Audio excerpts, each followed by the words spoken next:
The two-year reign of a respected champion has come to an end. And now, two new teams vie for the NBA title.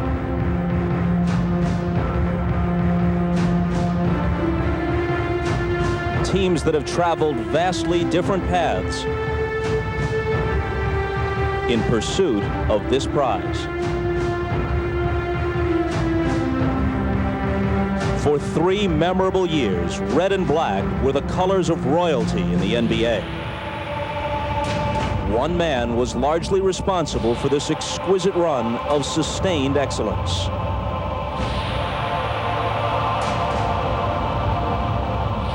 Now, in his first full season back from retirement, Michael Jordan has done what seemed impossible. He has added to his already exalted reputation. He led the Chicago Bulls to an historic regular season, and they've continued their run of superiority into the playoffs. Overshadowed by the Bulls' dominance, the Seattle Supersonics got here by shaking off the specter of past failures. Now these Sonics step onto the NBA's biggest stage for the first time against a team many have already declared the best of all time. An assessment the Sonics could alter, but only by pulling off one of the greatest upsets in sports history. Game 1, next.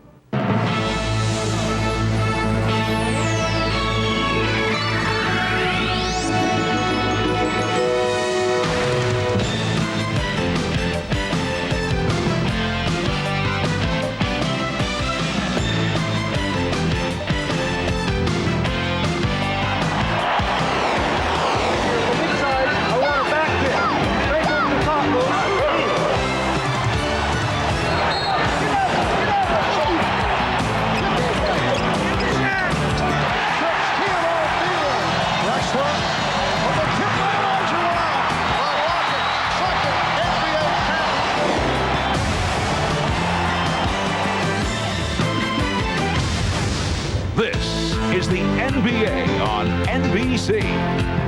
The 1996 NBA Finals. And after 2 years away, the NBA Finals return to Chicago.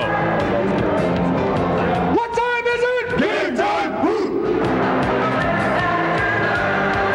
With the Bulls hosting these Seattle Supersonics, haunted the last 2 years by first-round playoff failures, they have at last reached the finals, but tonight they find themselves in the unaccustomed role of underdog.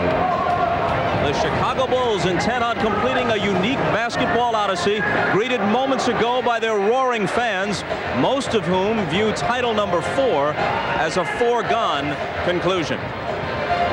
Hi again, everybody. I'm Bob Costas, and welcome to these NBA Finals. With due respect to the Seattle Supersonics and apologies to their fans, the prevailing attitude in Chicago and through most of the country, really, is that these NBA Finals loom not so much as a competition as a coronation.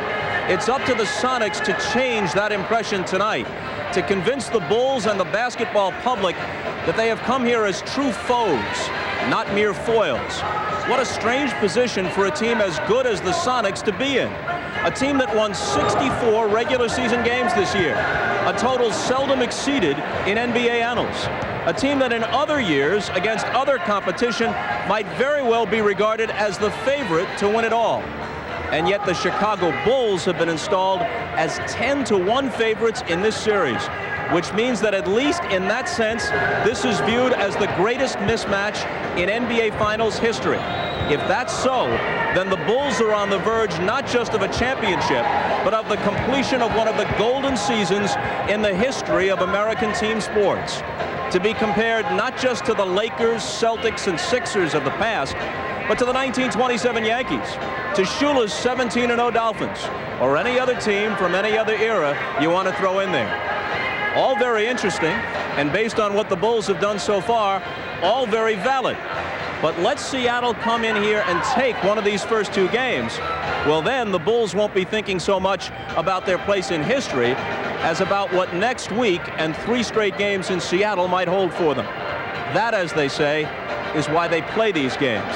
Tip-off for Game 1 is about 10 minutes away. Marv Albert, Matt Gukas, and Bill Walton will join us from courtside when we come back to the United Center right after this.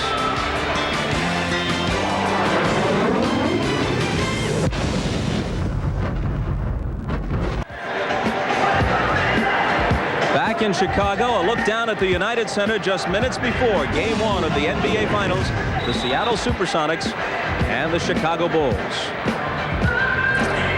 And as we prepare to send it to our game announcers, we note that this has been a big week in Chicago. First, the Olympic torch passed through the city on Monday, and then Princess Diana hit town yesterday, and in fact, she is the guest of honor at a charity gala going on at this very moment, which, other than the Bulls, is the talk of Chicago. And as those British tabloids have been quick to point out, this continues a curious pattern of Her Highness and Marv Albert turning up in the same city at the same time. A shocking rumor further fueled by tonight's events. Coincidence? You be the judge. Marvelous? Yes, Bob, certainly capturing the flavor of the playoff excitement here in Chicago. But we are joined by broadcasting royalty. Matt Guokas, one-time head coach of the Philadelphia 76ers and the Orlando Magic. Bill Walton, Hall of Famer by way of UCLA, Portland, and Boston. On a night that Michael Jordan and the Bulls are hoping that this will be the very first step in putting the finishing touches on their record-breaking, remarkable season. I think we all want to be on the positive side of history. I think so far we've been that, with 72 wins, all the consecutive winnings of games that we've won. But by no means do we want to do all that and then be the team that lose to the Seattle Supersonics in the finals. I'm pretty sure that'll be marked in history too. So that's one side of history we certainly don't want to be a part of. And I think that's part of the motivation for a lot of the guys, especially myself, to try to get this thing done. And Matt, part of the motivation for Michael is just to add to that legend. And Marv, he has come all the way back to best player and MVP status, and what a history in the NBA Finals. Turning back 3 future Hall of Famers. It was Magic Johnson and the Los Angeles Lakers in '91. Then Clyde Drexler and the Portland Trailblazers for their second straight championship in '92. And then the three-peat against 1993's most valuable player, Charles Barkley, and the Phoenix Suns. Michael Jordan knows this drill very well, going for his 4th NBA title. And guys, for the Seattle Sonics, it is not just getting to the NBA Finals. They feel that they can beat the Bulls, and they're upset by those who give them little chance in this series. I think you get mad. I think you get upset. And everyone's saying it's going to be a sweep. And everyone's saying it's going to be 4-1. In that case, why the heck are we even here? Why even show up if everybody's going to think we're going to get swept? I mean, we could have been happy in the Western Conference Finals. But, we think we're just as talented as Chicago is. I think the pressure's on them. They got to come out. They say they're going to sweep us. Now they got to come out and try to play to that level. And I think that we're really relaxed right now, and we just come out and play. Seattle relishes the role of the underdog. Now they're back to where they were against the 2-time defending champion Houston Rockets, which they swept in an earlier round. 2 of their key players that have got to come through in this series. Gary Payton, the defensive player of the year, who stripped Michael Jordan in the decisive game between these 2 teams in Seattle earlier this year. Gary Payton responsible for the collective psyche of these 2 teams. And then, of course, Sean Kemp, who has literally matured before our eyes the last 6 weeks. He'll be matched up against Dennis Rodman. Dennis Rodman with a new, interesting, and certainly colorful hairstyle today. Rodman will try to get into Sean Kemp's psyche throughout this game. Sean Kemp's responsibility is to play above that fray. Now, Seattle a little bit nervous, a little bit anxious. It's their first time here, but they're here to win. And Marv, they are not interested in being the lunch meat for the Chicago Bulls championship celebration. All right, Bill, and we are moments away. Coming up, it's Game 1, the Sonics and the Bulls, the NBA Finals Series, in a moment.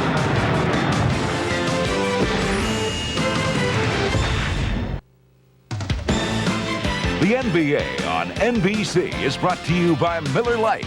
With a great taste of an ice-cold Miller Lite, life is good.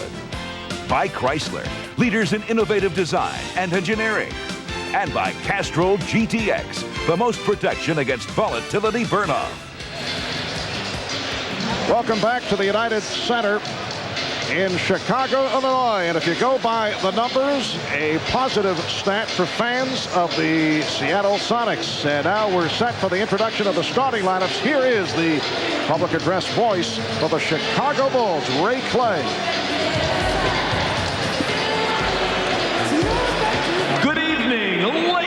gentlemen, the Chicago Bulls welcome the world's greatest fans to the United Center. Tonight, Game 1 of the NBA Finals is between the Seattle Supersonics and your Chicago Bulls. Now, let's meet tonight's lineups. First, for the visiting Seattle Supersonics, at one forward from Washington, 6'10", Shrimp.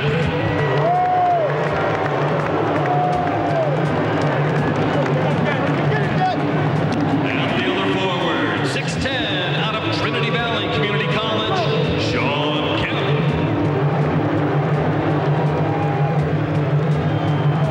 At center, 6'11", out of New Orleans, Irvin Johnson.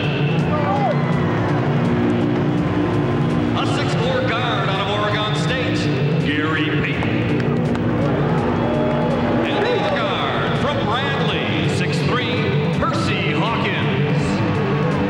Supersonics are coached by George Carl.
To the Bulls' fourth NBA final appearance. The past 6 years, Ahmad Rashad and Hannah Storm have worked the sidelines during the course of those 6 seasons, and they're with us tonight. Let's start with the dean, Ahmad Rashad. All right, thanks, Mark. Phil Jackson has a way of firing up his team during the course of the season, and this past week he shows them movies. The movie he showed them was The King of Hearts, a 1966 French-Italian production, a movie about war, duress, and the insane world we live in. A story of a Scottish soldier in World War I who comes across a town populated by asylum escapees who look to crown him their king. Now, I talked to Michael Jordan about that. I said, what message was Phil sending? He said, well, the only message I can figure he was sending is that Phil has had way too much time between playoff games. So I guess they're prepared. So for the Seattle side of it, let's go down to Hannah. Ahmad, much of the hype in this series has been about Defensive Player of the Year, Gary Payton guarding Michael Jordan. That is not what we're going to see early. Here's what the Sonics experimented with yesterday during practice. They're going to start Gary Payton on Scottie Pippen. That's to help keep Payton out of foul trouble early and help keep the Bulls from advancing the ball. When Payton handles it, when Pippen handles it, he's going to try to slow him down. That leaves an interesting mismatch in the backcourt. We've got 6'10" Shrimp, who will actually start the game on Michael Jordan. He has a height advantage over Jordan. He's going to need a lot of help. That is going to come from Hersey Hawkins, who's going to double off Ron Harper. That's what they've experimented with. We'll see how they execute it early. Mark? All right, Hannah, the officials, Joe Crawford, Dan Crawford, Bennett Salvatore. Guys, how long do you think the matchup of Shrimp and Jordan will last? In the half-court game, that can be effective because Shrimp has got so much size. He's 6'10". The question is, can he stay with Michael off the dribble? But nobody else can either. Seattle at this point is just experimenting. Irvin Johnson, Luke Longley on the opening tip, and it's controlled by the Bulls. Pippen going right at Payton. Matchup that Hannah referred to. Now they double up on Jordan. Harper is open for three. Yes. Well, right away you see the strategy. They will come and double team Michael with Hersey. Hawkins just trying to get the ball out of his hands, and they're willing to let Ron Harper take that shot. Gary Payton being played by Ron Harper. Sean Kemp with the room. And that's no surprise there. Luke Longley will try to match up with Sean Kemp as much as possible to absorb some of the contact to try to keep Dennis Rodman out of early foul trouble.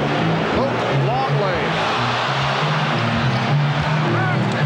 Come the Sonics. It's the Bulls 3 and the Sonics 2. We are just underway. Kemp getting position, although he faces the double team.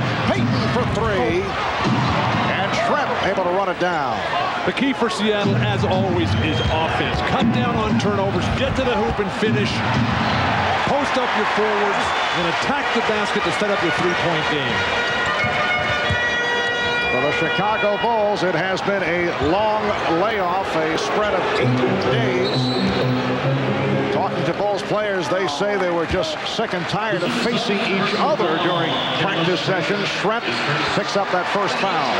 Marvin, the first finals that I ever played in, we had an extremely long layoff 20 years ago when we played Philadelphia with Dr. J. We had swept the Lakers in the in the finals of the West and then waited for Philadelphia to get ready. It hurt us terribly the first 2 games. We got blown out. And Jordan's first attempt went astray. The Bulls have not played since they eliminated Orlando on May the 27th. That was Monday, Memorial Day.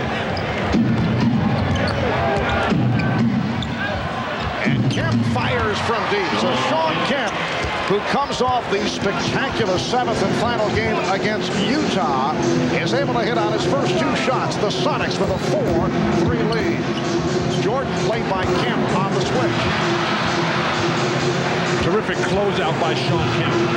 Rodman has been more offensive-minded in the playoffs. Well, so far, the quick, active defense of Seattle has the Bulls confused. And Pippen lets it go. It will be Seattle possession. Sean Kemp has this kind of range. It's not unusual for him to be able to drill this shot. The nice thing about it is he's attacking directly. There's no hesitation, no reluctance to put it up quickly. Size advantage for Pippen. And Pippen shoots the 3. Air ball handled by Schrempf. For Seattle, it is their first trip to the NBA Finals since they won the championship back in 1979. Here's Pippen for Harper. He beat Pippen and drew the foul. This is what the Chicago Bulls do best from their defense. Whether it be a steal, whether it be a block shot or a rebound, this one started on the Luke Longley block. As in nobody really stopping Trent for putting any pressure, and a nice move by Hawkins without the ball. And Michael Jordan running the middle of the floor that time, and that's who Scottie Pippen was looking to. And that drew Gary Payton in the middle and left that open lane for Ron Harper. It looked like Gary Payton was trying to let him go, but the momentum of his body down low, Gary Payton can't waste any fouls. They call him the Glove. Selected as the NBA's best defensive player this past regular season, although here in Chicago there was certainly much support for Scottie Pippen. That's the only award that the Bulls didn't win. I thought Scottie should have won that award. And Kemp has been unstoppable here in the early moments. 3 for 3 from the field. Well, he's already hit those 2 outside jumpers, and then if he gets positioned like that in the paint, nobody will stop him. Air ball hook shot, and the Bulls only 1 for their first 6. Johnson. Earvin Johnson getting down court, beating the Bulls, and the Sonics now lead 8-5. Marv, terrific start for Seattle. Remember game 1 of the Orlando series, Chicago out 10-0 in the first game. Orlando never able to catch up the rest of the series.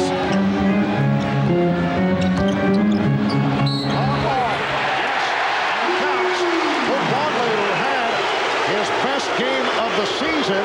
In the game that Chicago lost to Seattle, he had game high of 21. In fact, a career high for Luke Longley, who's looking to take advantage of the Sonics, who do not have a dominating center. This is the first series in a long, long time that Luke Longley can say, hey, I the best one of everybody out here. He's been going against Alonzo Mourning, Patrick Ewing, Shaq. Now he comes up against a little-used Irvin Johnson and some guys who really play a lot in the perimeter. Longley should be able to capitalize. Payton coming up short, but it's Kemp giving it back. And Kemp again is on the ball and is called for a charge. Offensive foul. Well, offensive rebounding has been the strength of the Chicago Bulls all season long, mainly on the shoulders of Dennis Rodman. But so far, it's been the Seattle Supersonics getting the extra shot opportunities. And talk about a guy getting into foul problems. That is Shawn Kemp, and George Karl does not want to see him pick up those cheap fouls early in the ballgame. Jordan. So Michael has missed his first two. The game is tied at 8. Here is Schrempf. And Rodman off the board. The Sonics doing what they want to do in transition, getting out, putting the pressure on Chicago's defense to scurry back. The Bulls not used to that. Longley. And a loose ball foul called against Chicago. It is on Rodman, who is sporting a new look. They got an aid symbol, a peace symbol, and a Pearl Jam symbol on that haircut for Dennis Rodman. And that is the first technical called on Dennis with the new look. Now, Dennis obviously not happy with that call. He felt he had inside position underneath the backboard, and when that whistle blew, he looked like the most confused guy in the world and took a long look at the trail official, Joe Crawford, as Rodman pushing and shoving on the back of Shawn Kemp, which Dennis does quite a bit. He felt he would have to push a lot harder than that to get a foul this early. So it's the Sonics with a 9-8 lead. Gary Payton has missed his first 4 shots, being played by Ron Hopper, who has been just superb defensively throughout the playoffs.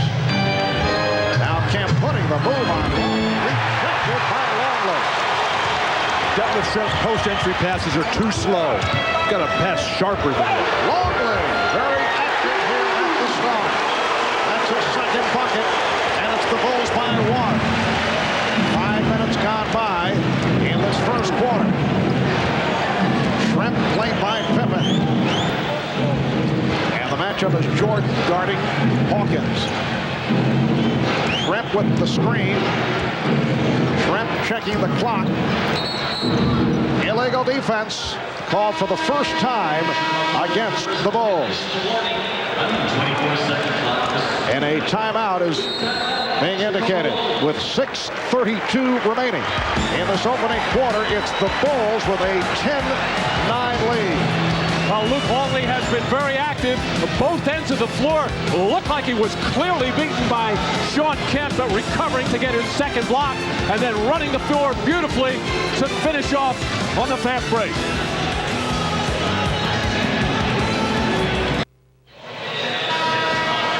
Well, for the Bulls, it has been a magical season, a record-breaking 72 up, 10 down, but they feel to a man that it will not mean a thing unless they go all the way and win the title. We talked about this with Michael Jordan earlier and asked what's the greatest fear in going into this series against the Sonics. My greatest fear is to take this team for granted and listen to a lot of the media expectations and speculations. I think we know that Seattle can play the game of basketball, no matter how much they may put us above Seattle. I think we have to be very, very cautious that this team could come out. All they need to do is win 1 game here, and next thing you know, we got to play 3 games in Seattle where they're stronger. So I think that's a danger. That's one of my, nervousness about this game and about being at home. That's added pressure. Yes, several of Michael's teammates talked about the added pressure as Jordan comes up with the block on Hawkins. Again, the size of the Bulls guard, something that the Sonics haven't had to face in their earlier rounds. And Jordan draws the foul.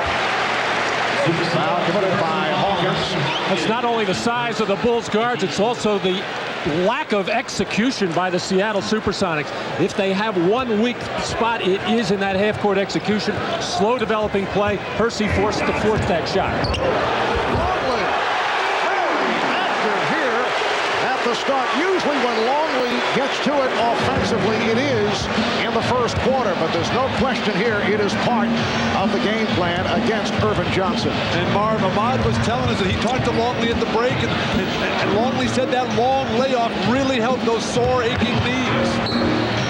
And the foul is called on Luke Longley. Sean Kemp will go to the line. It's the second team foul committed by Chicago. Seattle has 4. Well, Irvin Johnson's job is to protect the lane against other players, and he is getting drawn away from the basket. Luke Longley making the fundamental move. Cut to the open area, his teammates are finding him. When was that time you saw Luke Longley come show you the ball, duck it down? He's been watching his teammates. He's learned a lot from playing with Scottie Pippen and Michael Jordan. Irvin Johnson, 3-year man from New Orleans, now going to the bench. Replaced by Sam Perkins. This has been the pattern. Johnson will start. He started 60 games during the regular season, but Perkins will get most of the minutes. And Mark, Phil Jackson Field, he told me before the game that he thinks that the Sam Perkins-Tony Kukoc matchup is going to determine this series. Which one can lead their bench to the greatest performance? Well, Michael Jordan with his first field goal. And the Bulls now lead 14-10. And right now, Dennis Rodman will match up against Sam Perkins, who will try to keep Rodman as far away from the basket as possible. The steal by Pippen. Terrible pass by Payton. You got to move your feet and step through. That's a bad matchup with Rodman on Perkins for Chicago. Pippen for 3. Scottie Pippen earlier in the playoffs having his problems from downtown that seemed to straighten things out in that 4th game against Orlando. Meanwhile, the Sonics have missed their last 5 shots. The Bulls are up 17-10. Harper's really slowing down Gary Payton on the advance of the ball. Open shot for Perkins from 3. Sam Perkins deadly from 3-point range. Well, you mentioned it, Bill. Dennis Rodman left to go help out Luke Longley. You can't do that when you're watching Perkins, and Dennis dropped his head right away. He knew that Perkins had that long look at an easy 3 for him. Jordan. Yes. Michael Jordan missed his first 2. He's hit his last 2. And the Bulls are up by 6. Marv Dettlership doesn't have the foot speed or quickness to jam Jordan on the perimeter. Beautiful entry pass. Dunk that ball. Finish.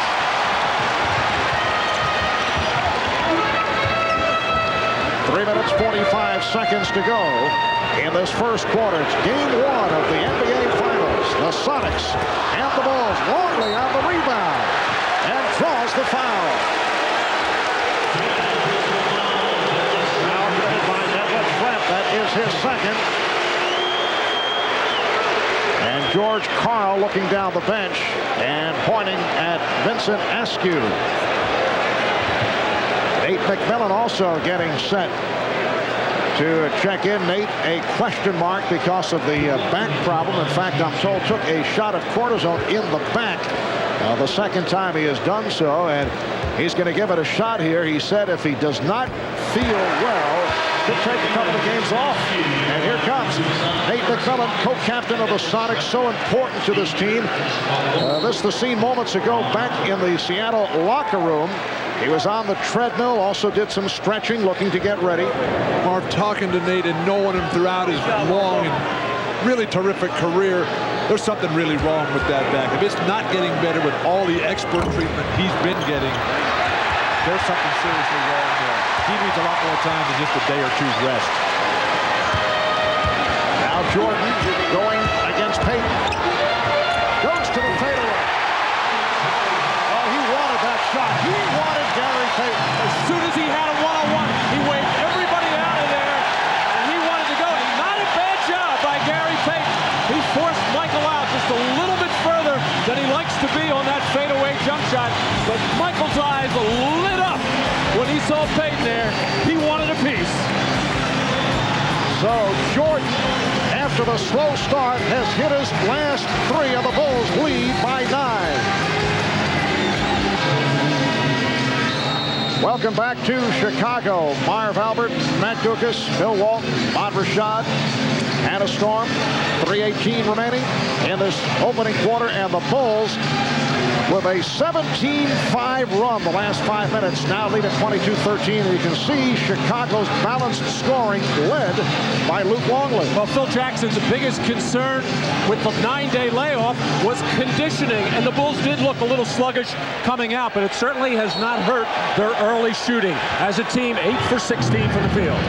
Seattle's defense is fine. That's their constant. Their offense is struggling. They've only got 13 points. They've got to finish stronger at the hoop. Steve Kerr has come on for the first time for the Bulls. Here's Perkins to the fadeaway. And rebounded by Pippen. When you're behind early, you can't start thinking about shooting fadeaways. You got to turn, get to the hoop, get to the foul line. Open shot for Pippen for three. And Payton able to race it down. Nate McMillan met by Steve Kerr. And a reach-in called on Luke Longley. The Longley, his second. Well, the Sonics do such a terrific job of running the floor. We saw it at the beginning of the game. Even Irvin Johnson, not really an offensive threat, but he runs, he sprints, which makes the defense work extra hard. And Sean Kemp, one of the best in the business at the big forward position at running the floor, and that time making Luke Longley work even harder. But even though Luke Longley's got 3 fouls and now on the bench for Tony Kukoc, this is when the Bulls get even better by going small. Just 2 fouls for Luke Longley, excuse me. And here's Askew with his first shot attempt. So Askew from downtown. Vincent Askew in his 7th NBA season out of Memphis State. Not noted for his shooting. Excellent complementary type player. Very tough defensively. Tony Kukoc has come on for the first time for Chicago. It's the Bulls by 6 as we come up on 2 minutes to go in this first quarter. Kukoc checking the shot clock. And Kerr fires from way downtown. 2 minutes to play the first quarter. Last touched by Jordan. That was even out of Steve Kerr's normal range. Had to put it up, forced on the shot clock. Now Steve Kerr, Bill Jackson, very concerned as to where he can find time. He thinks he can get it against McMillan, who doesn't have much quickness. Nice move by Perkins, but could not convert. Well, you know Perkins can shoot from the perimeter. He's got a post game as well, but you don't normally see him put it on the floor and get to the hoop that easily. 3 on 2, but the Bulls got back. Minute and a half left. First quarter, here's Kemp. Sean Kemp on fire, 4 of 6 here in the first quarter, and he has 9 points. So a 4-point advantage for Chicago. And off the boards, they are now even. Rodman leading the way with 6. Kerr missing the 3, and back comes Kemp. And Kemp looked to go all the way, but stripped by Jordan. Rebound, Kukoc. Kukoc twisting his way in midair. And it's the Bulls with a 6-point lead. Turnovers for Seattle. Chicago is terrific at turning those turnovers into points. They utilized everything that time, including the offensive glass. Rodman tried to front Kemp and did break it up. Rodman fortunate to get a piece of the ball. So Kemp turned it over for the second time. Pippen on the offensive glass. Kerr passed on the 3 and then blocked by Kemp. Here comes Payton, but Rodman is back. 20 seconds to go in the quarter. And now George Karl says reset. Seattle's big men are not running the floor. They're the ones that appear to be the more fatigued team. Final seconds of the quarter. Payton on the pull-up. Rebound, Kemp. That is the end of the first quarter. The Bulls, after a slow start, able to regroup. And after 1, they lead by 6. Kemp with 9. Jordan, 3 of 6 from the field. So Michael with 6 points. We'll be back here at the United Center in a moment. This is the NBA on NBC, the 1996 NBA Finals. Well, in the first quarter, the matchup has been Dennis Rodman going against Shawn Kemp right throughout. We asked Shawn, can Rodman defend you one-on-one? I don't think anybody really can defend an NBA player offensively one-on-one. I think what Dennis does is plays great position defense. And, you know, I've watched him a little bit this playoffs, and he's frustrated a lot of players, and we're getting under their skin. So I think the thing you have to tell yourself is that you know Dennis is going to be Dennis. That's his game. That is his game to frustrate people. So, you know, I have to be the man that just walk off and run down court and kind of let some things slide here. You know, I have a mission. I'm on a mission and see something that's at the tunnel, the light at the end of the tunnel. So I can't let a little scratch or claw, his pulling on the jerseys or anything like that, you know, throw me out of my game because, you know, this time of the season, you can't go through that. And Shawn Kemp had an excellent first quarter, 9 points, hitting 4 of 6 from the field. 3-point shot went astray, and the tip is put home. So the Bulls now lead 24-20. Sam Perkins getting a piece of it. Gary Payton off to a very slow start offensively. 0 for 6 from the field, 0 points. I'd post up Shawn Kemp against Dennis Rodman. Take Dennis inside, punish him. And here is Kukoc. Tony just beating the 24, and the Bulls now lead by 6. It's been a difficult time emotionally for Gary Payton dealing with his sister's suicide attempt. Shawn Kemp now with 11 points, although we can certainly understand him being affected as he was. He admitted that he was having problems in Game 6 against Utah. Marv, I talked to Gary just this morning. He said all that's behind him. Everything is fine. The family is together and safe. Gary said if it was a more serious problem, he would not be here. Minute and a half gone by in the second quarter. Bulls with the ball, and they lead by 4.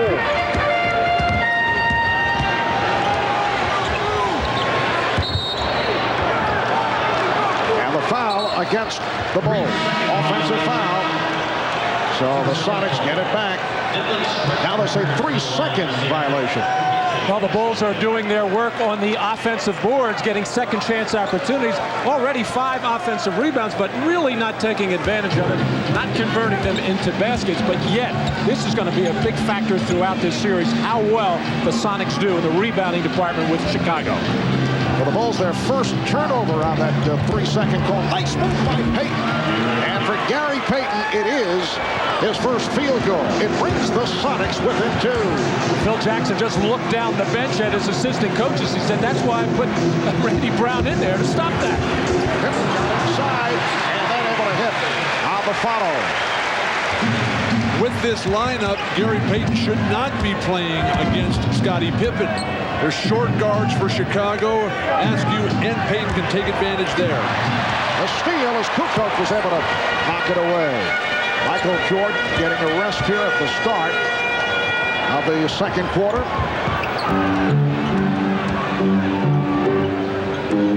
Brown and Kerr in the backcourt. Kukoc, Rodman and Pippen up front. Kukoc, a bit too strong. And back comes Nate McMillan. Nice box out Askew on Rodman.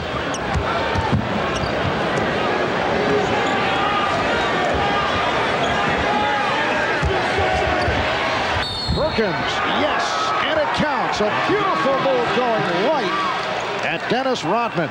For Rodman, his second foul. And the Bulls now lead by 2. Sam Perkins can score from three-point land, can score in the post. When you go right at Dennis Rodman, it doesn't give him a chance to be first-team All-NBA defense. Phil. The NBA on NBC is brought to you by Budweiser, official sponsor of the 1996 Olympic Summer Games. This Bud's for you. By Toyota and their full line of quality cars and trucks. Toyota, I love what you do for me. And by Dr. Pepper and your local Dr. Pepper bottler.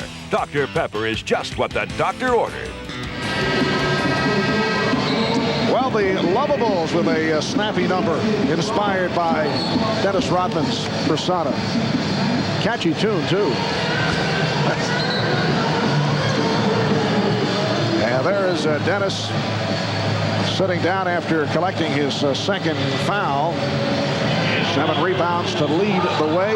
Sean Kemp is the high man of the game with 11 points. Sam Perkins with 7 points in his 8 minutes of playing time. Remember in the Houston series when Coach Rudy Tomjanovich said that Sam Perkins is an impossible matchup. If you put a big man on him, he takes him outside, draws him away from the basket. You put a smaller man on him, he can punish you inside. And when he used that impossible matchup phrase, all Sam's teammates have been kidding him ever since. Here's a guy averages 12 points a game, impossible matchup. And Sam has that low-key demeanor, but has really developed into a very strong locker room leader for this team. He'll need to play huge minutes in this series. Remember, Sam, a long-time veteran, the only member of this Seattle team with championship experience from the '91 finals. Lakers when Sam was playing with Magic Johnson. And a college teammate of Michael Jordan at North Carolina. Seattle in the midst of a 14-6 run since the Bulls led by 9. That over the last 6.5 minutes. And the Bulls lead now is 1. Jordan is back on the floor, as is Harper. Judd Bushler has come on for the first time for Chicago. George Karl could not have drawn it up any better, Marv, that time. Get it out of Jordan's hand, make Bushler and Harper play with it on the weak side. And it is Bushler trying to defend on Perkins, and the foul is called. And when all that double teaming is going on, it really puts your defense in jeopardy on second shots. But so far, we've seen Vincent Askew do a terrific job boxing people out, getting a body on people, and then even if he doesn't get the rebound, one of his teammates does. 3.5 gone by, second quarter. And Chicago up 28-27. Here's Askew. And he's fouled by Bushler, a hacking call. So Bushler with a quick 2, and Askew will head to the line. Marv, Seattle has completely turned it around on the offensive end. They were down 22-13. Now they have a chance to take the lead here. Chicago struggled when Jordan was out. Pippen could not carry the load. Payton has stayed in the whole way and settled down his offensive team. And you look at the Chicago lineup right now. Of course, Michael Jordan is back in there with Tony Kukoc. They're going to have to carry much of the offensive load right now. And as you mentioned, well, you can afford to double team right now. Other than Bill Wennington, nobody really a sharp perimeter shooter. And Scottie Pippen only 2 of 7 from the field. The Bulls have hit just 3 of the last 14, and you can sense the impatience of this capacity crowd here at the United Center. The poor shooting continues by Chicago. Perkins with the good look and hits again. A 3 for Sam Perkins. He now has 11 points, and he has led the Sonics to a 4-point lead. Big men who can run the floor, shoot the ball from the perimeter in transition. Very difficult to stop for this current Bull lineup. Askew called for the holding foul as Jordan looked to make his move. In transition, Gary Payton will find Sam Perkins. Looked like Sam had to shuffle his feet to get his balance there, but he's feeling the rhythm so well. Just put it up there every time. Well, Phil Jackson not pleased, as you might expect, and he's taken a timeout. 7:43 to go in the first half. Seattle 5-4. We'll be right back. Welcome back to Chicago. Seattle in the midst of a 19-6 run to take a 4-point lead. Let's check in with Hannah Storm. Hannah? In the Seattle huddle, Marv, George Karl telling his team he wants to continue to see a crowd around Michael Jordan because he said Jordan is not looking to pass. He's looking to win this thing on his own. They're down by 4, Marv. And as you say that, Michael unleashes from 3-point range. Well, in the last series in the conference final against Orlando, every time Phil Jackson called on Judd Bushler, Steve Kerr, Bill Wennington, Randy Brown, they produced in short minutes.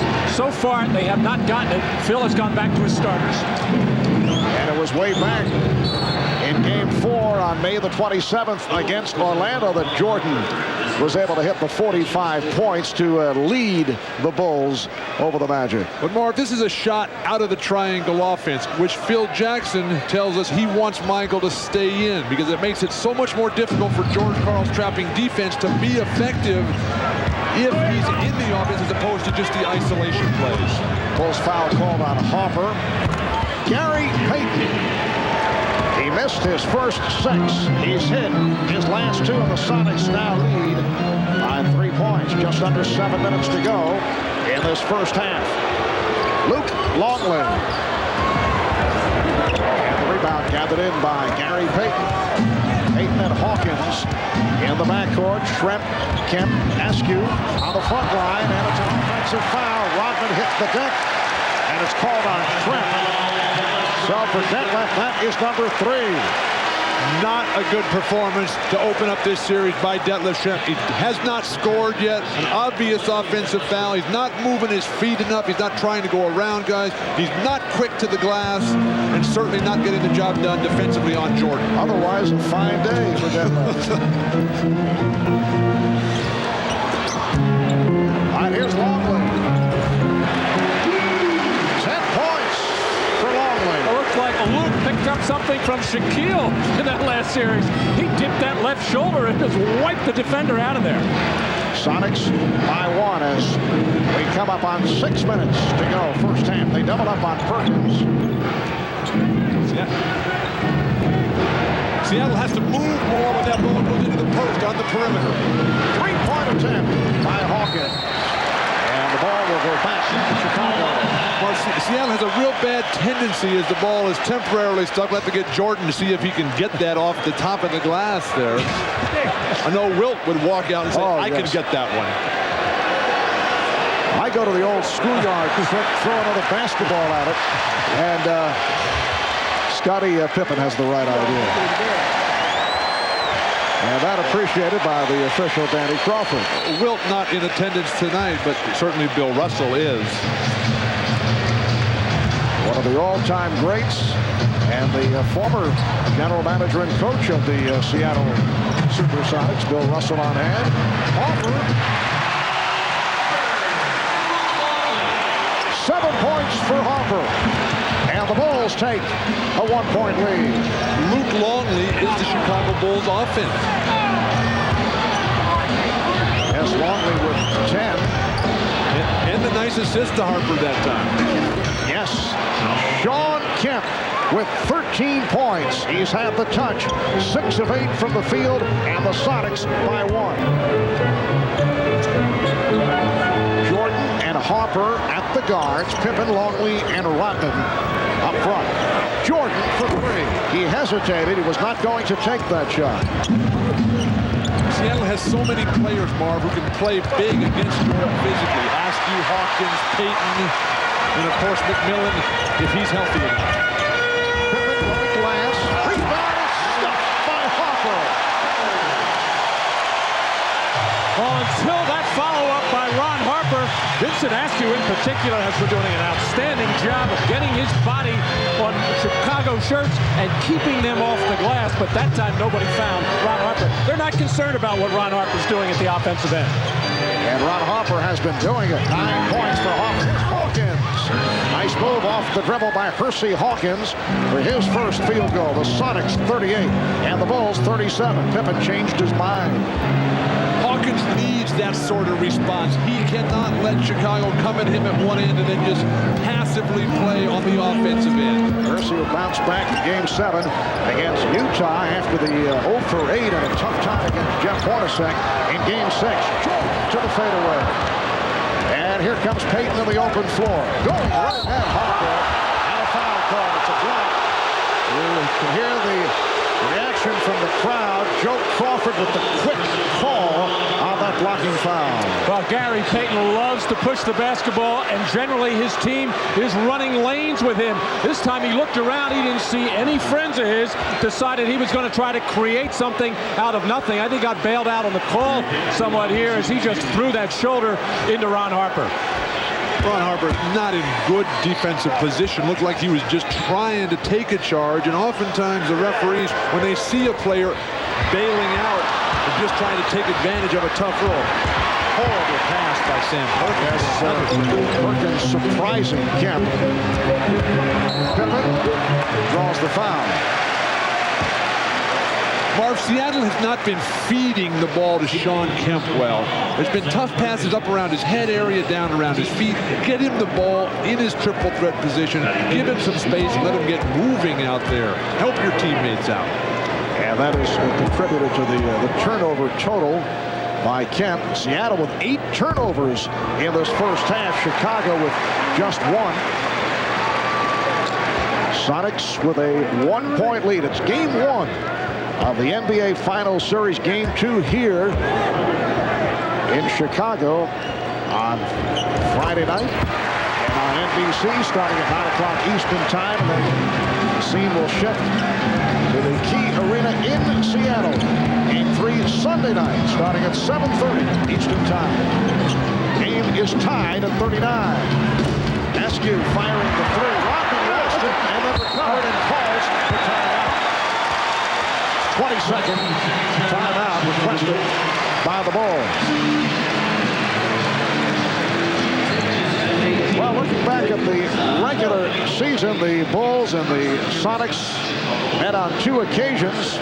Back in November at Seattle, the Bulls were able to jump out to a 13-point halftime lead. In fact, the Bulls built an 18-point lead before Sean Kemp and Gary Payton led the Sonics back to combining for 51 points in a 97-92 Seattle victory. They met again in January here in Chicago, and it was the Bulls led by Michael Jordan, 35 points and 14 rebounds, 29 from Scottie Pippen, as the Bulls dealt the Sonics their worst loss of the regular season, 113-87.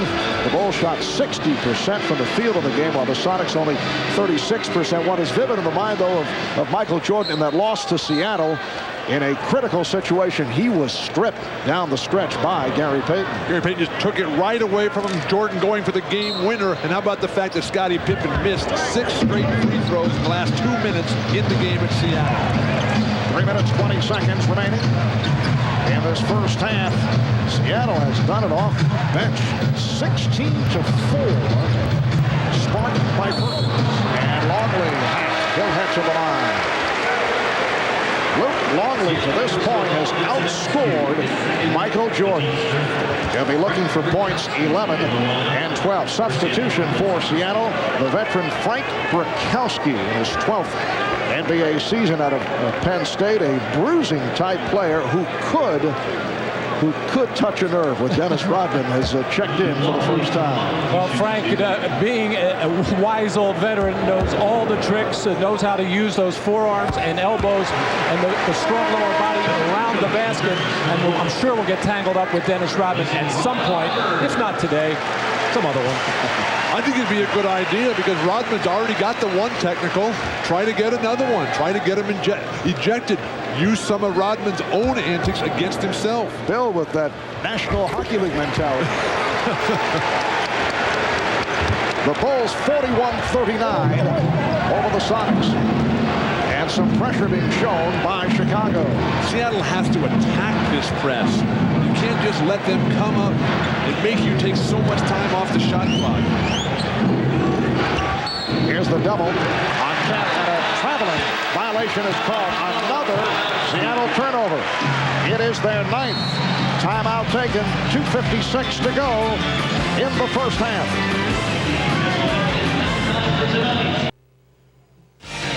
Reminder coming up on the Prudential halftime report. Bob Costas will be talking live with the Phoenix Suns' Charles Barkley. Charles, of course, played in the finals against Michael Jordan and the Bulls back in 1993, a series won by Chicago in 6. And Charles's name has been mentioned of late in trade talks. Good friend Danny Ainge will eventually coach the Phoenix Suns. That a recent development. We'll get his reaction to that coming up at halftime. Bob Costas, Julius Erving on the Prudential halftime report. Seattle doing an outstanding job on the glass. Vincent Askew and Sam Perkins have made major contributions off the bench. Good go, trying to flip it up with the running hook. Bulls with a 41-39 lead. 2.5 remaining in this first half. Burkowski pace on the 3, and then heaves it back the other way, and an Ocean to a drive lane. Hawkins able to knock it down. Hersey Hawkins has tied the game at 41. That rebounding stat is a big one and will be throughout this series, but so far the Sonics with their big problem with turnovers, 9 to Chicago's 1. Oh, Michael Jordan took the hit. Frank Burkowski looking to brace the fall of Jordan, who wanted no part of it. So they ran the backdoor play for Jordan. Jordan got away with the push-off on Hawkins. I'm surprised Hawkins didn't complain a little bit more on that push-off and get Jordan open. But that's really Jordan's initial opportunity inside tonight. Seattle has done a very good job of keeping him on the perimeter, and with Gary Payton able to jam up with Vincent Askew as well, forcing Jordan to stay in the perimeter. That could work well for Seattle. And we get the whistle, a pushing foul on Luke Longley. That is his 3rd. Bulls are now over the foul limit. So careless here. First of all, Shawn Kemp just a little bit late there in stepping in. You got to step up the lane. Luke Longley taking advantage of. You never want to pick up a foul like that when you already have 2 when you're down in the closing minutes of the half. So Shawn Kemp to the line. He's 2 of 2 from the line. Kemp hitting the huge free throws in game number 7. Here comes John Sally, replacing Luke Longley. 12 points for Longley. His playoff career high is 14.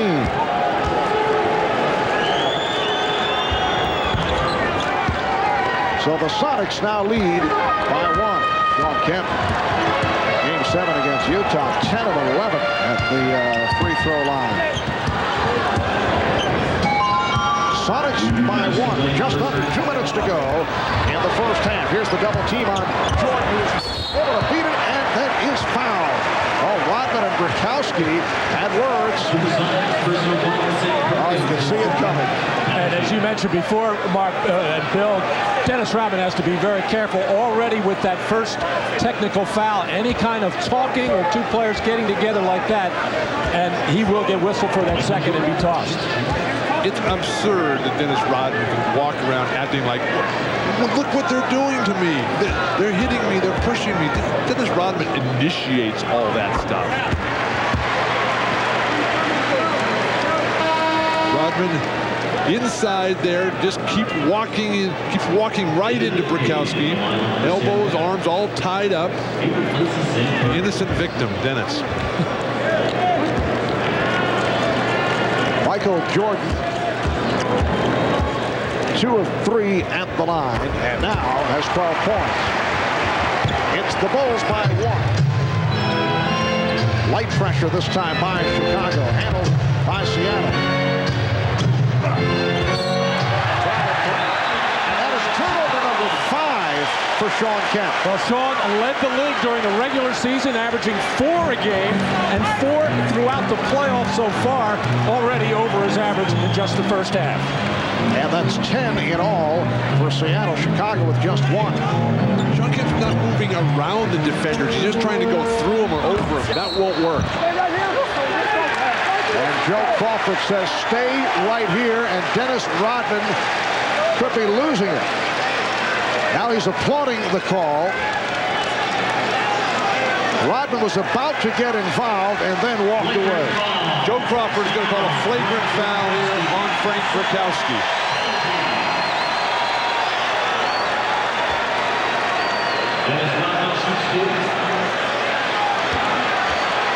So Dennis Rodman, who has had his ups and downs at the line, is able to hit the first for his first point of the night. Burkowski looking to box out, looking to keep Rodman off, but just moved over with the forearm, with the elbow to the upper midsection. Very dangerous play, uncalled for. And now Judd Bushler replaces Dennis Rodman. The conversation continues. And a technical has been called on Brykowski.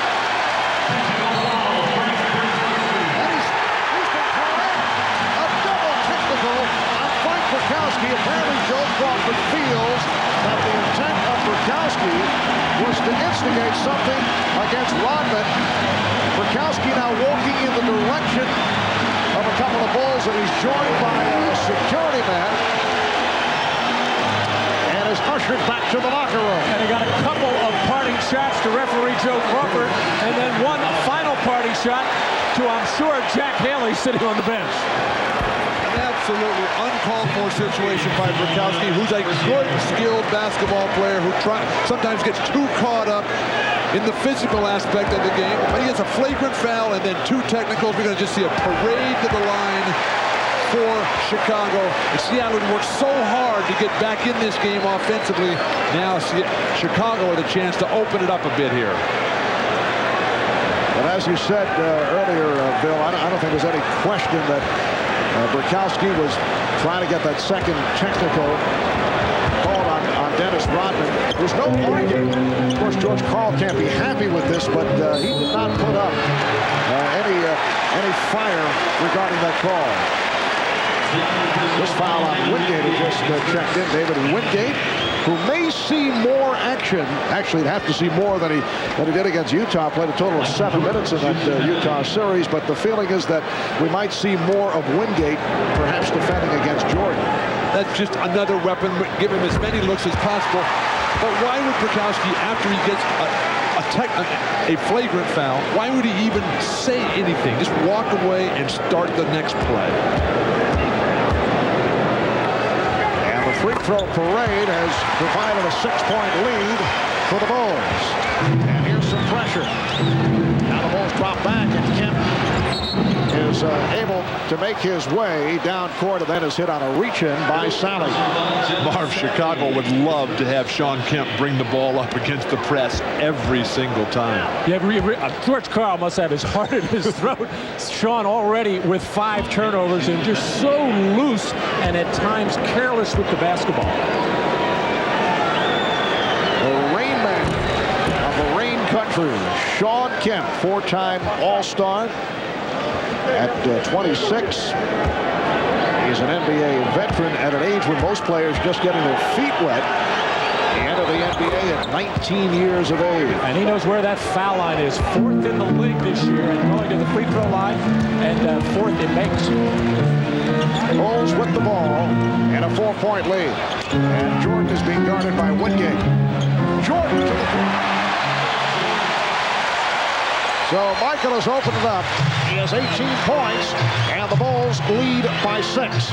Seattle play the clock here to go 2 for 1. But Phil Jackson and the Bulls know that Seattle does not have a shot blocker. Sally looking for the steal is called for the reach-in.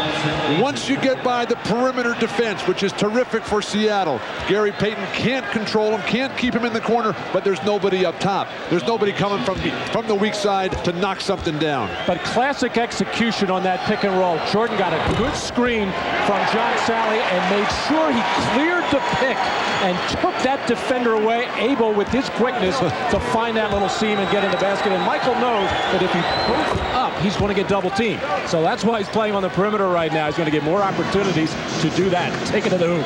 That looked like Luke Longley swooping to the hoop. Yes.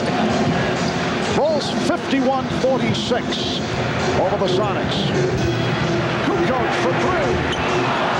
And it's rebounded by Hawkins. Good box out. Down to a half minute remaining in this first half. Wingate fired up and was fortunate to draw the charge on Kukoc. Marv, Seattle's weak side rebounding has really improved. Early in the game, Chicago was getting offensive second opportunities, but Wingate in transition takes it to the hoop, and Kukoc not in proper position, again bailing out, trying to take charges. Those calls have gone against the defender all game long. David Wingate in his 10th NBA season out of Georgetown, acquired from Charlotte as part of that Hersey Hawkins Kendall Gill trade. He's also played for Philadelphia, San Antonio, and Washington. Steve Kerr for John Sally. Sally picking up the 2 fouls. It's really good to see two teams who are obviously outstanding defensive teams, the two best in the league, and love to run from their defense. They'll look to fast break, they'll look to push it up, look for scoring opportunities in transition. Well, the Bulls led by as many as 9. They're up by 3. And he'll go to the line with 18 and 2/10 seconds remaining in this first half. Foul on Kemp, that is his second. This is the second backdoor opportunity that the Bulls have gotten out of their triangle offense. The first one was Jordan. He ended up getting fouled. This time, the poor defensive footwork by Seattle, not opening up to the ball, having no idea that the pass was even coming. Chicago so outstanding in their set offense, their execution. The number one rule when they cut you off backdoor and get to the hoop. Well, the floor is spread for the closing of the quarter type of offense, and you rarely see give and go basketball anymore. Everything is either going to be post up or pick and roll, but with the floor spread, you can get those opportunities.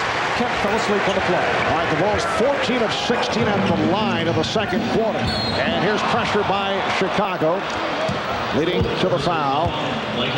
It is on Jordan. That is his first. Got a glimpse of Bill Wennington making his first appearance of the first half. So Phil Jackson going through his litany of centers. Longley, the starter, then John Sally, and now Bill Wennington.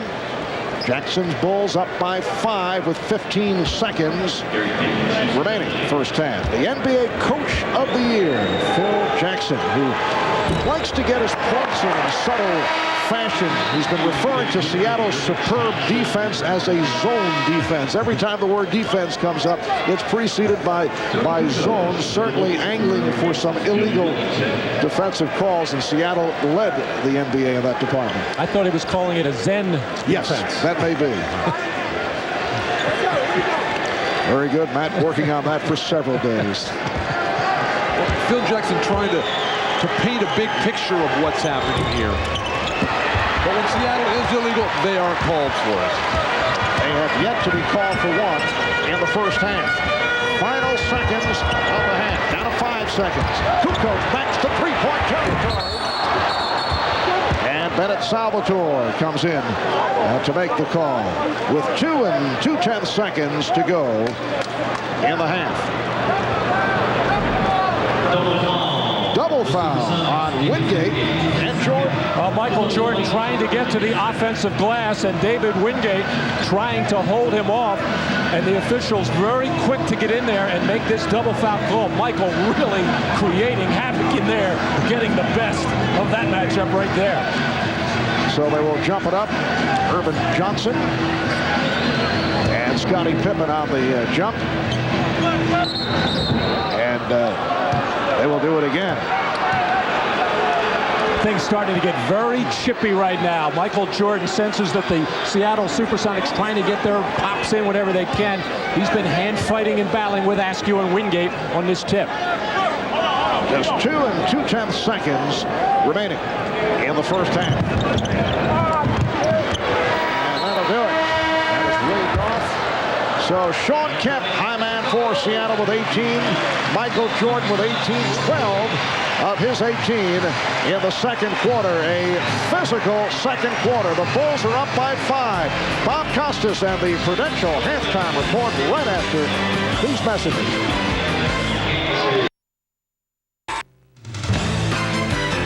This is the Prudential Halftime Report, brought to you by Prudential. Live well, make a plan, be your own rock. Halftime of Game 1 at the United Center with the Bulls leading the Sonics 53-48. Michael Jordan, after a slow start, has 18 points. Sean Kemp, who started hot, has that same total at halftime, 18 for the Sonics. But both Scottie Pippen and Gary Payton have shot poorly. Both are 2 for 8. Hi, everybody. Bob Costas. I'll be joined by Julius Erving in our next segment, and we'll talk about this first half. But right now, we have a chance to talk with Charles Barkley. So far, this has been a very nice run in season number 12 in the NBA for Barkley. A good year for him, his best since winning the league MVP in 1993. That year, Charles took the Suns to the NBA Finals against Michael Jordan and the Bulls. They lost in 6, as you recall. A member of the original Dream Team, Barkley will be making his second appearance in the Olympics just over 6 weeks from now in Atlanta. Charles joins us now from his home just outside Phoenix. You know, Charles, it seems like we have this conversation sometime during the NBA Finals every year, and this is the first time in the last 3 that we haven't been talking to an injury-plagued Charles Barkley who was at least considering retirement. Now, as I understand it, you're thinking of another 2 or 3 years. I don't know if I'm taking up another 2 or 3, but I'd definitely like to play at least one more. Will that one more be in Phoenix? Because there's serious talk that, considering your age, 33, and the fact that Phoenix may want to retool their ball club and you have the highest trade value, that you could be somewhere else. Well, more than likely, I have played my last game for the Phoenix Suns. I just don't like the fact the way things have been going. I think they've showed me no respect, and it would be hard, I mean very hard. They're a great organization. I've enjoyed my 4 years here, but I can't honestly say I could come back to work here after they've shopped me around all summer and give 110%. Why do you say they've shown you no respect? I could understand you're wanting to go to a different team at this stage of your career, but isn't it the Suns' prerogative to check and see what your trade value is? No, I don't think so. I feel like I have earned a certain amount of respect, and I don't like the way they're doing it. I feel like I've given them 110% for 4 years, and I don't look at myself as a piece of meat. I think they could have came to me and said, hey, we got to retool the team, and that would be fine. But I know they've been shopping me for the last year, and it's not my fault. They're the one who traded away all my good players, and I feel bad. I feel bad for the fans of Phoenix, but I don't think I should have to pack up and move my family and at 33 and only want to play one or 2 more years, and I don't think that's right at all. You're coming off your best season since the MVP year. You have more games played, more minutes per game, and more points per game than at any time since the 92-93 season. So obviously, at least in the short run, you would have great value to a contender. Among the teams mentioned are the Knicks, the Pacers, the Rockets. Assuming that's valid, would you have a preference among those 3? Well, if I got an opportunity to play with, if I play again, it's going to have to be an ideal scenario. I'm going to have to be with some really good players, guys who really want to win the championship, and that would be the best for me. I don't want to rebuild. I don't want to play on a mediocre team. There's only like 5 or 6 really good teams in the NBA. And if I could play for the championship, that's the only goal I have left to accomplish. I wish it could be here in Phoenix, but they've just done a bad job with our team. And I feel bad because these people here deserve they deserve a championship. But one of those 3 teams, New York or Houston, Indiana, would be ideal. But it'd have to be perfect. In a sense, Charles, are you trying to ensure that you're going to be traded by saying provocative things about the Suns' management, or do you consider that such a foregone conclusion it doesn't matter what you say?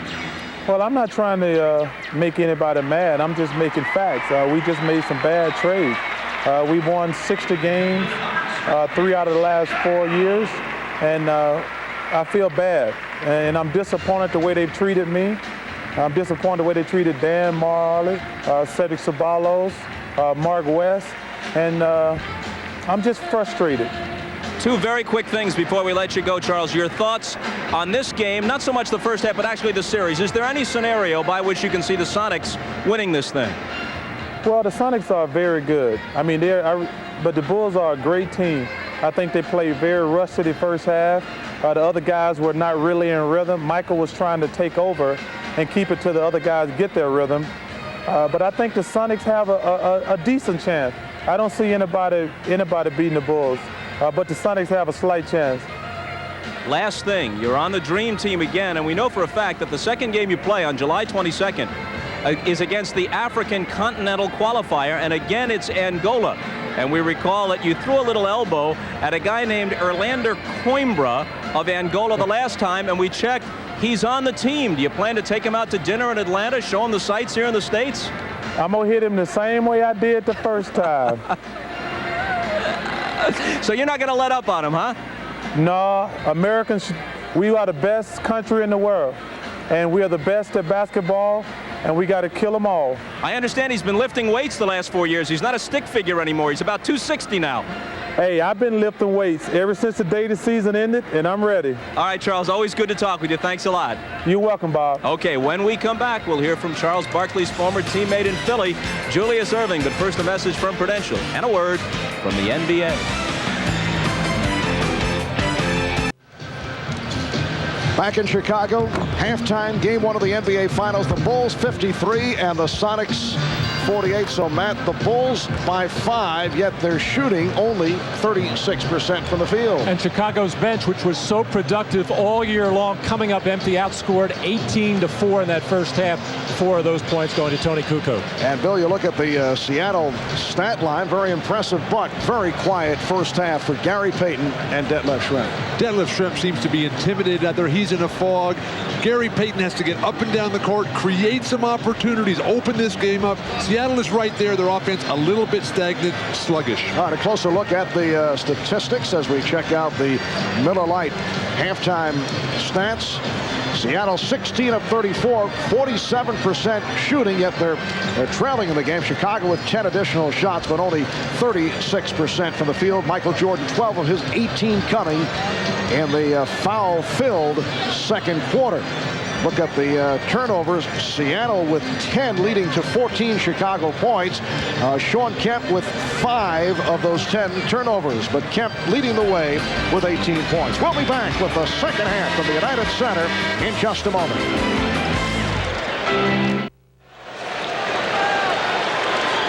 Marv Albert, Bill Walton, Matt Kukis back in Chicago. The Bulls by 5 as this third quarter gets underway. Kemp with 18, Perkins with 11, leading Seattle. Jordan with 18, and Longley with 12 to lead the Bulls. Schrempf being played by Pippen. A quiet first half for Pippen, only 2 field goals. Irvin Johnson and Dennis Rodman with rebound number 9. Too soft for Irvin Johnson. Come across that lane and smash that ball through the hoop. Jordan getting right to him. Well, once the ball went into Michael Jordan, the quick double team right back out to Pippen, and then the quick repost, and Seattle's defense not quick enough to match it. Now the matchup is a Longley guarding Kemp, and Kemp with 20 points. Gary Payton is really floating that center post pass. You got to zip that ball in there and allow Shawn Kemp to go quickly by his defender. Rodman's pass broken up. That left Schrempf in his 12 minutes in the first half did not score. And now the foul is called, and that will put Schrempf at the line. And for Longley, it is number 4. Well, the experiment in the first half with Detlef Schrempf having the initial assignment on Michael Jordan did not work defensively, and certainly didn't help Detlef's offense as well. Here we see Shawn Kemp, who has been scoring almost at will. And I'm not really all that sure how worried the Bulls are about Shawn Kemp. They know he's going to get some points, but I think the Bulls are concerned about, much as they were in the Orlando series, they don't want to let the three-point shooters go off. They held Seattle to 3 for 8 from beyond the arc in that first half. The interesting thing about Shawn Kemp is that when he was in all that foul trouble against Utah, Seattle was winning all those games. Then when he started having the big numbers, 25 points, 15 rebounds every game, that's when Utah got back into it. Bulls by 3. We're just underway in the third. Now Johnson switching off on Jordan. Schrempf gets back to him. Shot clock at 6.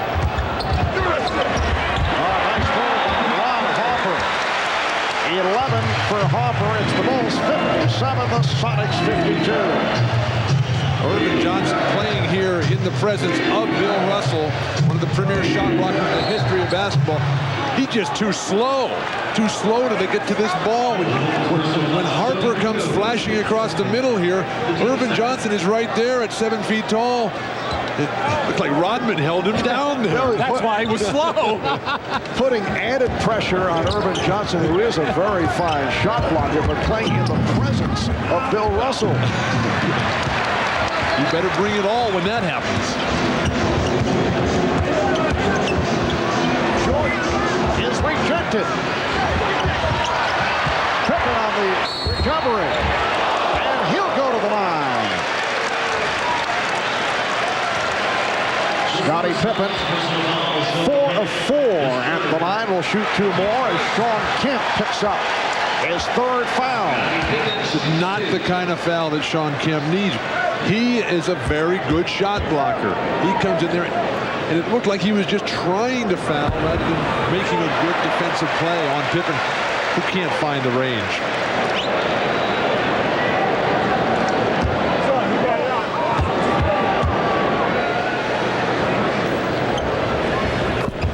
So the Bulls now lead by 7.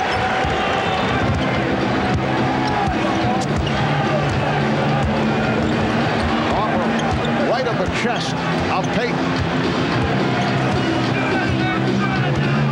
Harper looking for the steal is called for the foul. That's 3 on Ron Harper. Well, the pick and roll play for Seattle has been so effective, or at least it has been throughout the playoffs, with Payton getting very low and Ron Harper working extremely hard, trying to force Payton up higher on the floor, not letting him get down so low. Pippen looking for the steal. Here's Schlepp. Schlepp with the rebound and the bucket. So the follow by Detlef Schrempf. Pippen beating the Suns. Yes! And it comes. The foul committed by Hawkins. Now, Dennis Rodman, so aware of what all is going on between those lines. As soon as Schrempf made that layup, he got the ball quickly out of the net and fired a perfect football touchdown pass to Scottie Pippen, who actually caught that thing with one hand and almost palmed it for a second to gather himself and finish off that play.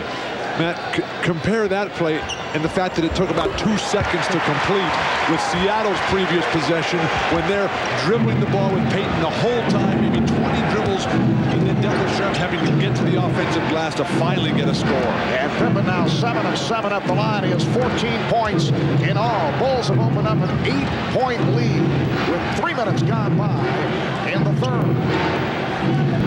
Schrempf rebounded by Kukoc. And a foul on Payton. That is his 2nd. And another poor possession by the Seattle Supersonics, taking so long to get involved in their offense. With 7 seconds on the shot clock, finally Schrempf looked up and just launched a jumper.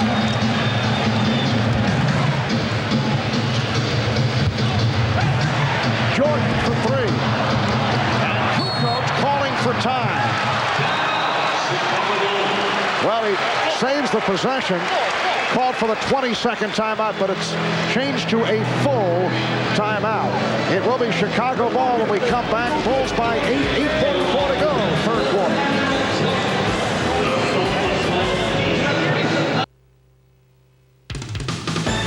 The NBA on NBC is brought to you by Jeep, makers of the new award-winning Jeep Grand Cherokee.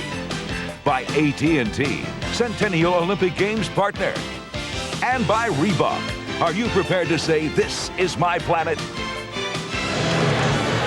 We welcome you back to the United Center in Chicago with 8:44 to go in the 3rd quarter. Well, NBA Commissioner David Stern always likes to bring a favorite player to the game just to kind of shoot the breeze. He's picked a pretty fair athlete by the name of Bill Russell. 13 years, 11 championships for Bill Russell. Let's check in with Hannah Storm. Hannah? Mark, the Sonics will be without their all-time steals leader for the rest of this game and maybe the series. Nate McMillan telling me he's just in too much pain because of the back injury. To go for the rest of the day is going to make a determination tomorrow whether or not he'll sit out the rest of the series. Mark? All right, thank you, Hannah. Dennis Rodman with his first field goal. Bulls open up a 10-point lead, so Nate McMillan gave it a shot. Played played 6 minutes in the first half, did not attempt a field goal. Payton with a pretty move going glass, and the Bulls now lead 64-56. George Karl was hopeful that Nate would be able to play through the bad back, but you just heard the report. That's a major loss, and also with Bukowski already ejected. Pippen from downtown. Seattle is struggling right now and on the verge of being in serious trouble. And Scottie Pippen with 17 points. Kemp draws the foul. Biggest lead of the night being enjoyed here by the Chicago Bulls. Rodman called for his third, and Kemp to the line. On the previous possession for Seattle, George Karl called a 1-4 for Gary Payton to let him operate in the middle of the floor. He senses that Gary is struggling when he gets to the wings because of the Bulls' defense. And with that floor spread, Gary can get into the lane, create for himself, or create for a teammate. To get back into this game, Seattle's going to have to do more of that. Correction on that foul call. Ron Harper picks up number 4, so it was not Rodman. Harper will sit down. Bill Wennington checking back in. And again, Phil Jackson elected not to go much with Steve Kerr. Phil telling me beforehand that it's just tough to get a matchup that works for Chicago with Steve Kerr against this talented Seattle team. Steve Kerr is so effective in the series against Orlando. Played only 7 minutes in the first half. Pippen for 3. And Payton wanted to run, but the Bulls got back. Payton pulls up for 3. Perkins, Trent able to save it. Perkins for 3.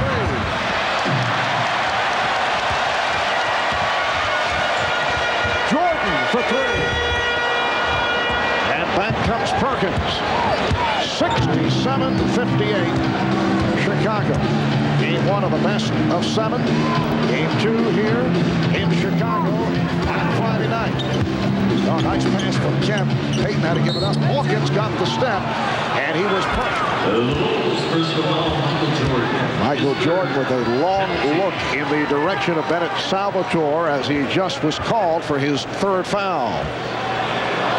Now Michael Jordan now has the assignment of guarding Gary Payton with Ron Harper sitting on the bench with 4 fouls. Everybody anticipated this matchup going both ways when you have the top scorer in the league in Michael Jordan and the defensive player of the year in Gary Payton, but they have not seen that much of each other so far.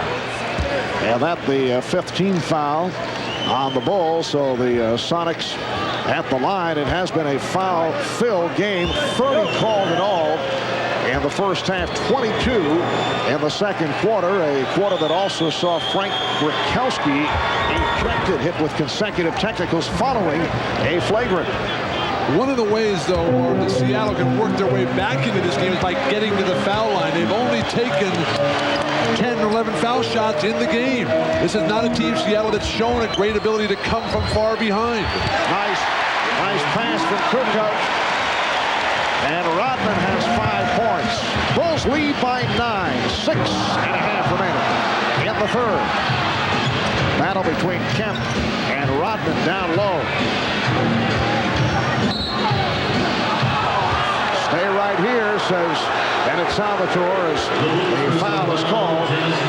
It's on Rodman. That is his 3rd. And a good battle it was for a long stretch of time. Both players working very hard for position. And I think a good job of officiating, letting the big men bang around in there until finally the little touch foul is called. Well, Kemp is now 9 of 11 at the line. This a Seattle team that went 64-18 in the regular season, best record in the West, winningest team in the history of the Sonics franchise. In the playoffs, beat Sacramento, then swept Houston in 4, beat Utah, that terrific 7-game series. And for the Sonics, their first trip to the NBA Finals since they won the championship back in 1979, a team that featured Gus Williams and Dennis Johnson and Jack Sikma, Fred Downtown, Brown, Paul Silas, team coached by Lenny Wilkins, it seems, in a previous life. Kukoc off the good lead pass and the Bulls now lead by 9. Beautiful feed by Dennis Rodman on penetration. He is becoming an offensive force again.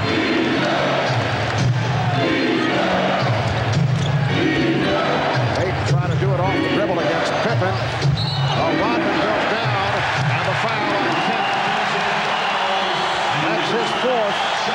Again, the size differential, the guy's darting up over the top of Payton. He's unable to get anything done. And then so little creativity. Sean Kemp throwing Rodman to the ground. Seattle not showing an ability to interestingly get the ball to Sean Kemp in the low post area. Here's Steve Kerr. This came on from Michael Jordan.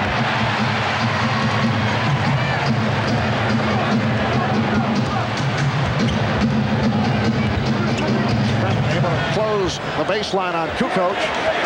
Mismatch with Pippen against Payton.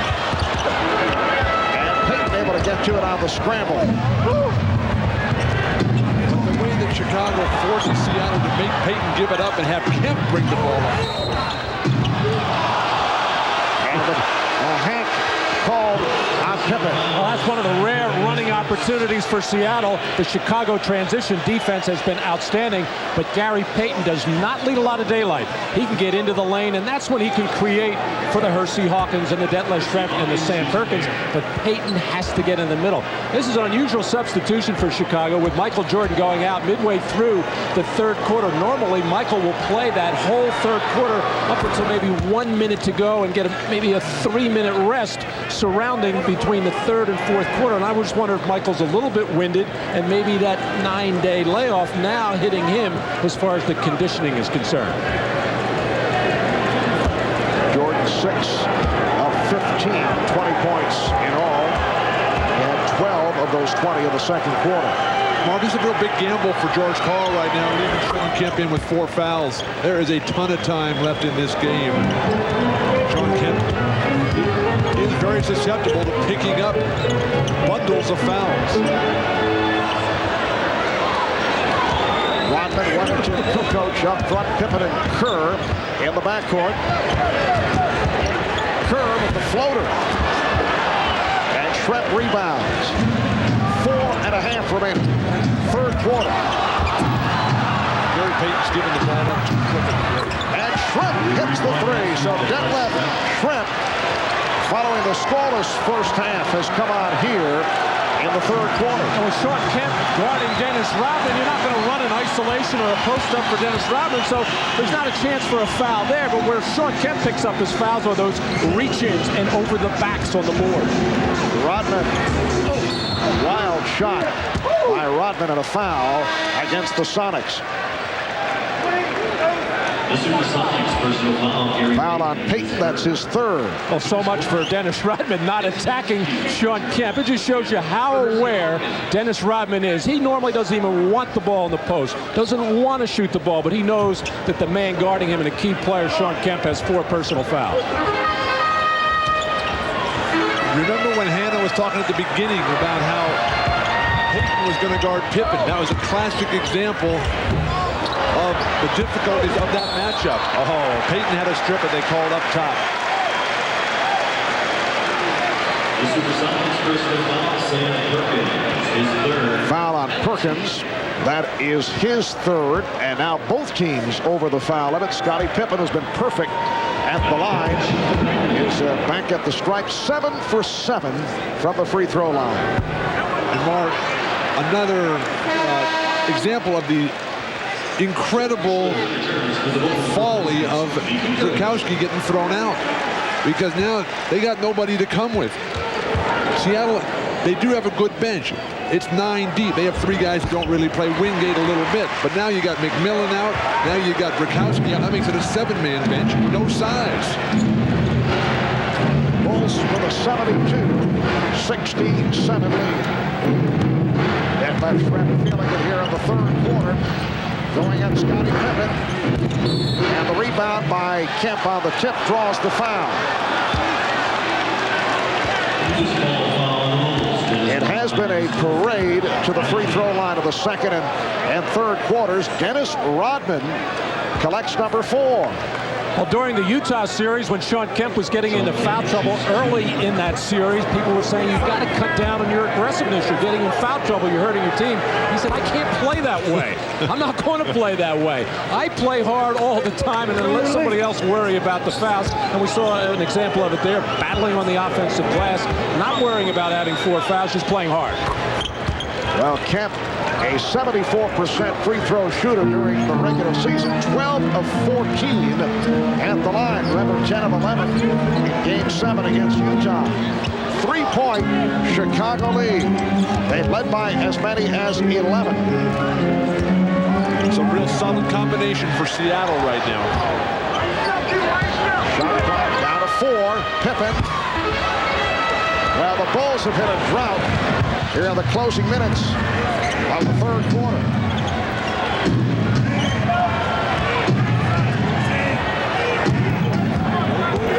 On the post play from the perimeter guys. But Sean Kemp able to hit over Dennis Rodman, and Kemp has taken over this quarter. He now has 28 points in all. He's brought the Sonics within 1. Shaky offensive lineup for Chicago right now. Pippen, the only creator. And Scottie Pippen knocks down the 3. He created for himself. Bulls by 4. Pippen with 21. But what a terrible pass by Detlef Schrempf. It's so soft. Sean Kemp waited 5 seconds for that play. The foul on Rodman, so that is 5 on Dennis Rodman. With 2:32 remaining in the third quarter, a timeout is taken. It's the Bulls 75, the Sonics 71. Well, Dennis Rodman in trouble with 5 personal fouls, and he is upset. We've talked with Dennis about his intense desire. Anyone that's played with me know that my desire to win is higher than my desire to live in the game of basketball. I think that people know that I would put my life on the line to win a basketball game, put my life on the line to save an individual on this team with any cost. I think people know that on this team, and anybody that's played with me. So the motion that I have to strive to be Dennis Rodman and to win a championship, it's not just for me, it's for the people that I'm playing with. I think it goes the same with Michael Jordan and Scottie. I think we really want to win a championship, not for ourselves, because I think we've been there. I think we want to win it for the other guys on the team, because they don't get the respect that we do. Certainly the kind of guy you'd rather have on your team rather than on the other team. Dennis Rodman, though, unable to even perform right now, forced to the bench due to serious foul trouble. So much time left in this game, and critical players for both squads in foul difficulty. And you look back at the regular season, Rodman fouled out only 1 time in the regular campaign, fouled out only 1 time earlier in the playoffs, sitting down now with 5, and the Bulls lead 75-73 after leading by as many as 11. But as we have been mentioning, Sean Kemp also in foul difficulty. He is on the floor with 4. Here's Bushler. Nice lead pass, but he blew it. And Mark, a very tough matchup for Sean Kemp now against Tony Kukoc. Detlef Schrempf finding the range in the second half. And the game is tied at 75. Schrempf with all 9 points in the third. Michael Jordan is back. Well, Michael Jordan sat down when it was 69-62 Chicago, and now he's given the Bulls a 77-75 lead. Nice ball movement by the Sonics. Perkins open.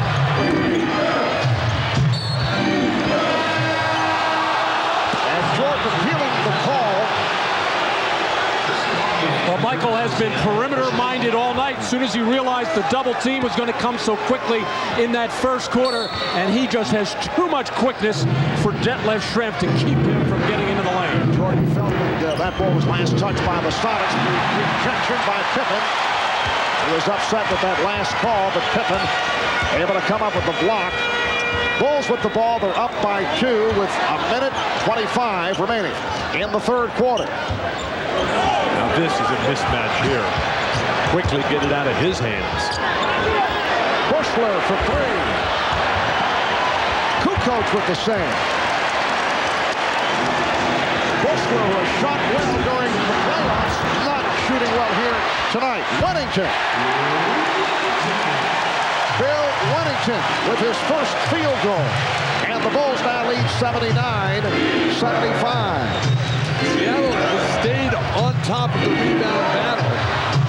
Hawkins not able to hit from downtown. But without Kemp with foul trouble, without Rikowski, they're in trouble now.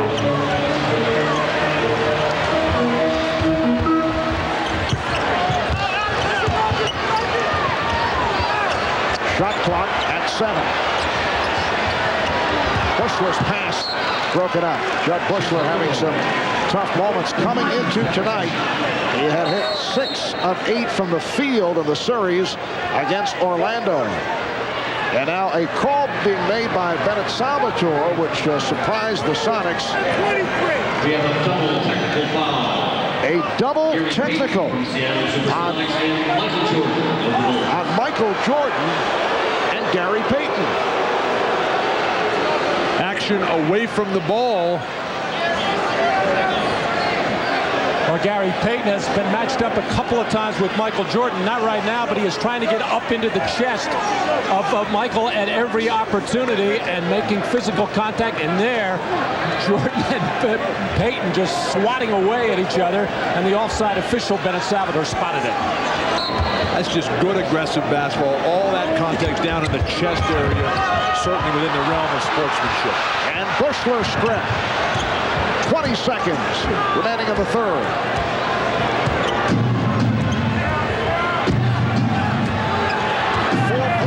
Chicago lead down to 10 seconds. Schrempf going one-on-one against Kukoc. And a foul call. So that will put Schrempf at the line for 2. That's 3 on Kukoc. Well, this is the versatility of Detlef Schrempf at the offensive end of the floor. He can go inside and post up effectively, or when he has a slower-footed defender, as he did this time, Tony Kukoc on him, trying to spread the floor, and with the shot clock winding down and the quarter clock winding down, trying to get by him for the basket, able to cause contact and the foul. Steve Kerr checking back in. And the rookie from Michigan State, Eric Snow, who has seen very limited action, coming on here for the first time. So George Karl going deep into what is now a depleted bench with the departure of Frank Witkowski and Nate McMillan not available. And they're giving Gary Payton for a very long rest right now. 7.8 seconds left in the third quarter. Gary Payton played all 24 minutes in that first half. Eric Snow, a second-round pick of Milwaukee, and then traded to Seattle on the day of the draft. 2-point Chicago lead. Final seconds of the third. Bushler for 3. So Judd Bushler going 0 for 4 in the third quarter. Shawn Kemp pivotal in leading the Sonics back. After 3, the Bulls 79, Sonics 77. Kemp with 30 points in all. They've come from 11 down, trailing by only 2 as we head to the fourth. We'll be back after this from your local station. You're watching the NBA on NBC. Copyrighted telecast of the National Basketball Association may not be retransmitted, reproduced, or rebroadcast without the express written consent of the NBA. Well, for those of you with computers, you can go online right now on finals.com and interact with NBC's own Steve Snapper Jones. You can send Steve your questions and comments about tonight's game right now during the game and during every game for the rest of the finals. He'll be providing game commentary, answering as many of your questions as possible. Apparently, the NBA Finals.com headquarters all the way upstairs. I would think it's an effort to keep Steve as far away as possible from Bill Walton. I'm sure Steve is up there criticizing everything I've said tonight. Oh, now, that's one point of view, isn't it? Detlef Schrempf has worked his way back into this game with a terrific third quarter. Oh, beautiful tip by Wennington to start the fourth quarter. The Bulls lead 81-77. Phil Jackson desperately looking for some help from that bench, getting nothing from Steve Kerr and Judd Bushler, only Tony Kukoc, and now Bill Wennington with 4 points. Gary Payton. And a loose ball foul. Foul on the Sonics. It is on Askew. That is his third. Kukoc forces a shot over two guys, but that just opens up. That's Chicago Bull basketball. You force a double team. If you don't double team, you get burned by the one guy. And here's one guy you have to double team. Kukoc with a gorgeous move. Spinning his way, and it leads to a timeout. George Karl wants to talk it over.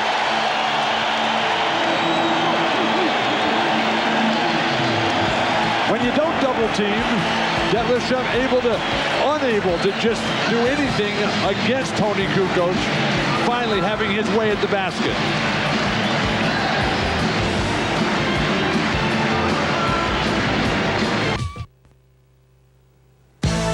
Miller, where great taste runs in the family, brings you Miller Moments. Tonight we go back 19 years. Blazers versus Sixers, Game 6 of the 1977 NBA Finals. That's Dr. J. Julius Erving taking it all the way for the slam, but it was the Blazers' big redhead, Bill Walton, who was the dominant figure. He led the Blazers to a 109-107 win. The Blazers winning their only NBA title as Blazer Mania ran wild. Bill, I know you got chills just looking at that footage. I have to keep reminding Dr. J that we did win that series. Right. They always love to run the highlights of him throwing down the dunks, but the Blazers did win. Several of the principals on hand. Julius said, let's play it again right now. And I did make a shot in that series that was not a layup. In recognition of that moment, the Miller Brewing Company will donate $1,000 to the Thurgood Marshall Scholarship Fund.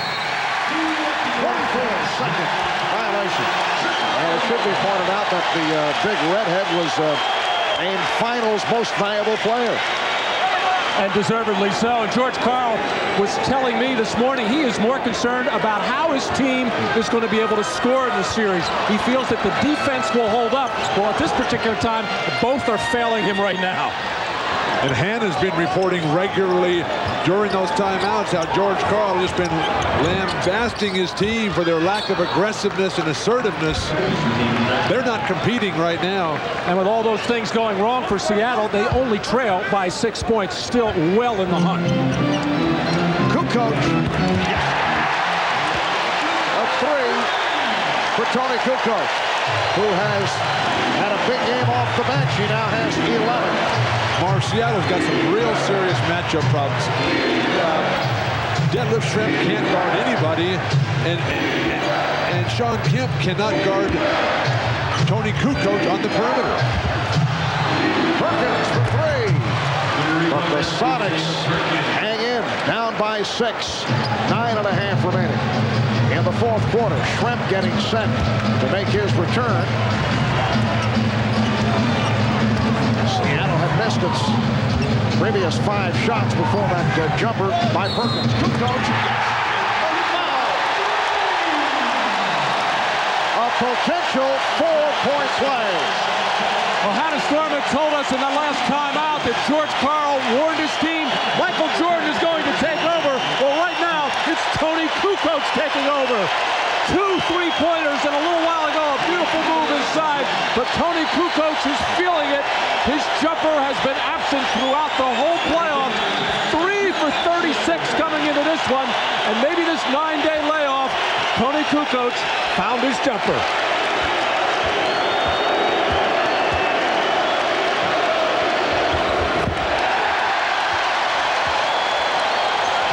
A 4-point play for Kukoc. And the Bulls now lead by 10. And Chicago continues to make it so difficult for Payton and Seattle to get into anything early in their offense.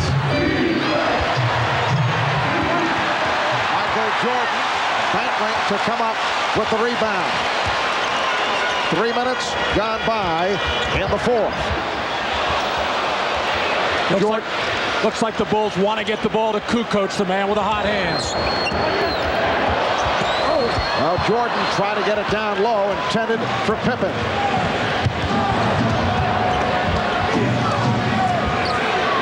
Here is Kemp. Sean Kemp 9 of 12 from the field. He has 32 points.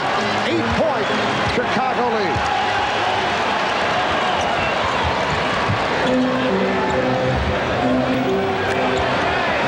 Longley getting position on Perkins. Shot clock and a foul. Longley. Harper with a rebound. Seattle standing around watching. Oh, nice play by Payton, and he's fouled by Pippen. That is 2 on Pippen.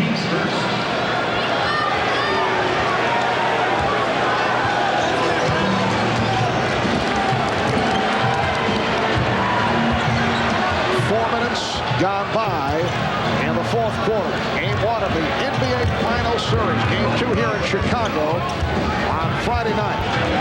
Perkins with the single. Look out.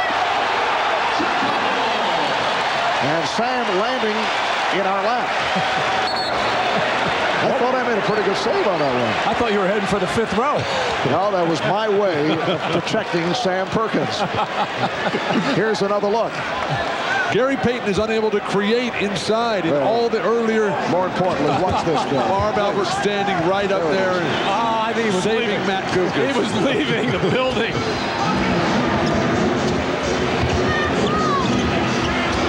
Kukoc with the crowd looking for the foul on Trent. And that will put Kukoc back at the line.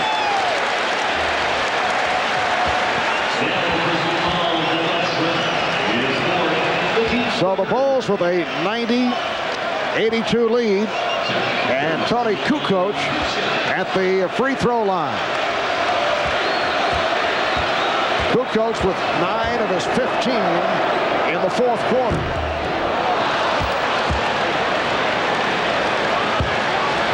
The Chicago Bulls going 72-10 in the regular season, best record in the history of the NBA in the playoffs. They swept Miami in 3, beat the Knicks in 5 in a tough series, swept Orlando in 4, and now gunning for their 4th NBA title in 6 seasons. But a long way to go. This is only game number 1. The steal by Harper.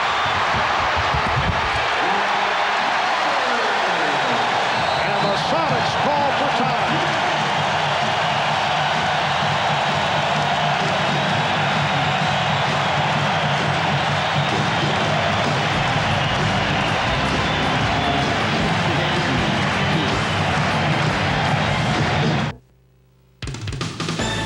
The NBA on NBC is brought to you by Oldsmobile, by Prudential.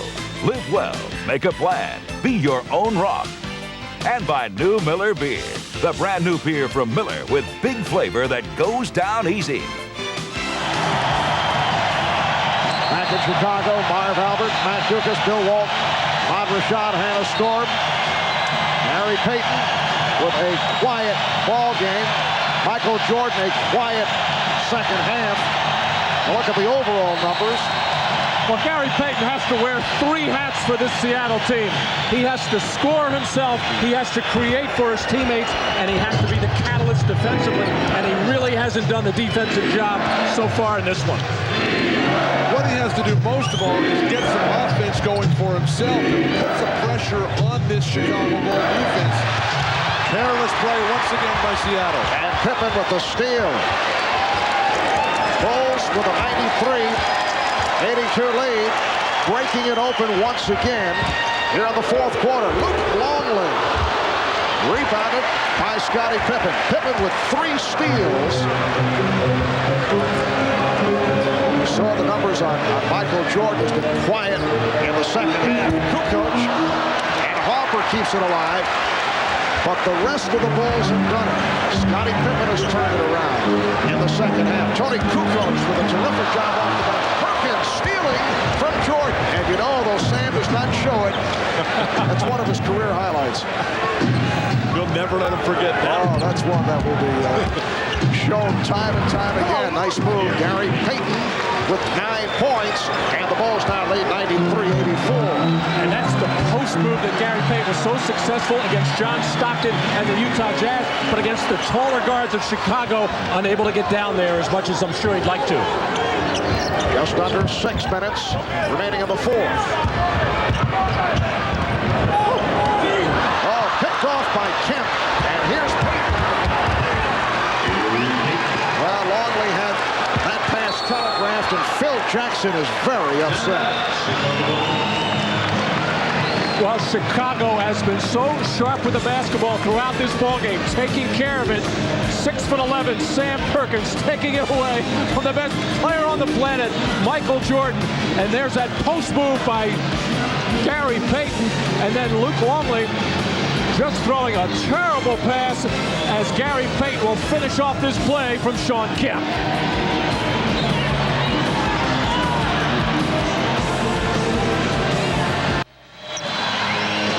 45-year-old George Karl, the head coach of the Seattle Sonics, 4th full season as the head man of Seattle. Friday in prime time at 9 p.m. Eastern. It'll be game 2 of the NBA Finals. We'll be back here at the United Center as the Sonics go up against the Bulls once again. That'll be Friday at 9 Eastern, 6 p.m. Pacific, right here on NBC. Michael Jordan very quiet in the second half. Only 4 of his 22 points coming in this second half. Open look for Harper, but gave it up. And it's Rodman back on the floor playing with 5 fouls. But the Bulls now lead 95-86. And we see that special ball movement that the Bulls have been so noted for all season. Kukoc and Rodman, vice versa. Everybody getting involved right now. Gary Payton just can't finish at the basket area. Too much size, too much athletic ability for Chicago. Kukoc from Jordan. 18 for Tony Kukoc. And that's a big reason why Michael has not had to assert himself offensively. Tony Kukoc has picked it up. 12 of his 18 here in the fourth. Harper has had an outstanding night with the steal. And again, George Karl wants to talk it over.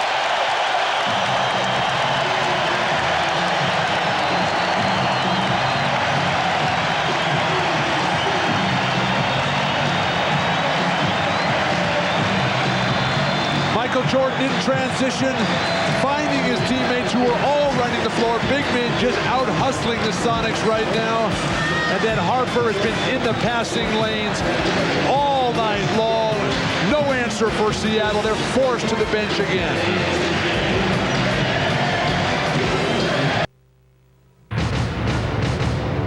We said at the start it was important for Shawn Kemp and Michael Jordan to get their respective teams off to a good start, and they did just that. Kemp led the Sonics with 18 first-half points.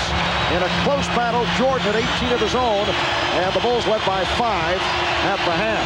Third quarter, more Kemp, 12 more points for game-high 30 after 3, but in the fourth, Rod Harper and Tony Kukoc combining. Rod Harper with a terrific game. 15 points, 7 assists, and Tony Kukoc with 12 of his 18 in the fourth. One of the toughest things for Seattle is that they don't move when they don't have the ball. Last touch by Longley, trying to save it. Well, the Bulls have taken over in the fourth quarter. They have outscored Seattle 20-9, and Jordan and Pippen have not scored here in the fourth quarter. Chicago 8 of 12 from the field in this fourth quarter, and the foul on Pippen, his third. No, Michael Jordan is going to do what he has to do. In the first half, as his teammates were a little slow to get involved, other than Luke Longley and Scottie Pippen, Michael carried the ball. Here in the second half, with Kukoc taking care of things and Ron Harper having a sparkling game, Michael is just standing by if needed. Hawkins, and Kemp gets it back. Now Kemp from deep. Jordan with the rebound. Well, the scary thing for Seattle is that Jordan, after a relatively quiet game, that's usually when he comes back and plays his absolute best. Remember, after a quiet game 3 against Orlando, comes back with 45 in the closer. Oh, nice move by Luke Longley. 14. That is a playoff career high. Crowd reacting. It'll be 19 on the shot clock for Seattle. Longley gets a good block, but Gary Payton gives up the ball too early, hangs his teammates out to dry. Charge called on Payton. That's his 4th. And it's all going wrong now for the Sonics. Well, Seattle with 10 turnovers in the first half started to take better care of the ball throughout the third quarter, but now a rash of turnovers for Seattle. Well, so much for the 9-day layoff and the concerns of Phil Jackson and the Chicago Bulls.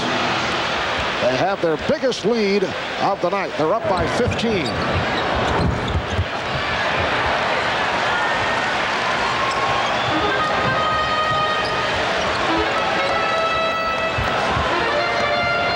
Just under 3 remaining, 4th quarter. Open shot for Hopper, but came up with air. And here is Payton. So the Bulls now lead 101-88. Very difficult for Seattle to come back against this kind of lead. They don't have really anybody right now who's able to take the game over completely. Now, Sean Kemp has been hot throughout, but they haven't been able to capitalize on that. And Gary Payton has struggled offensively. Oh, Michael Jordan with a high arcing jump shot, and that had something to say to the Seattle bench. Looked right down at Vincent Askew, said, "I'm pretty good." Yes. And we are down to 2 minutes remaining in the 4th. Scottie Pippen has had an outstanding game. Not gigantic numbers in their area. Terrific defense on Detlef Schrempf, clogging the lane, making the plays when needed. A solid performance from Scottie Pippen. Longley.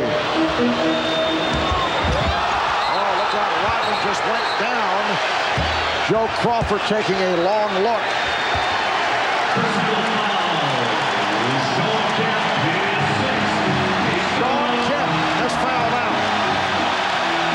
Here's another look at it. A totally unnecessary play.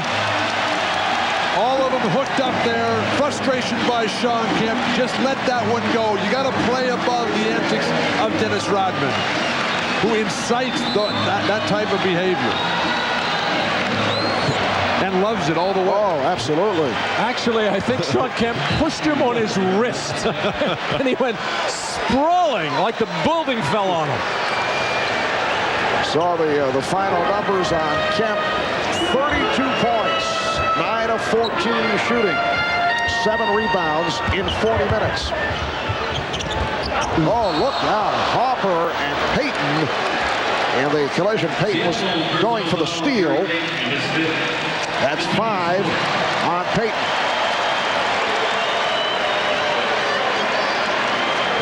Gary Payton shooting the gap on the weak side. A violent collision. These are 2 of the toughest guys you'll ever come across. Fortunately, they're both okay. One of the biggest questions for George Karl is going to be, who's he going to have Detlef Schrempf guard for the rest of this series? Because they have attacked his man every time. Jordan. And he'll go to the line.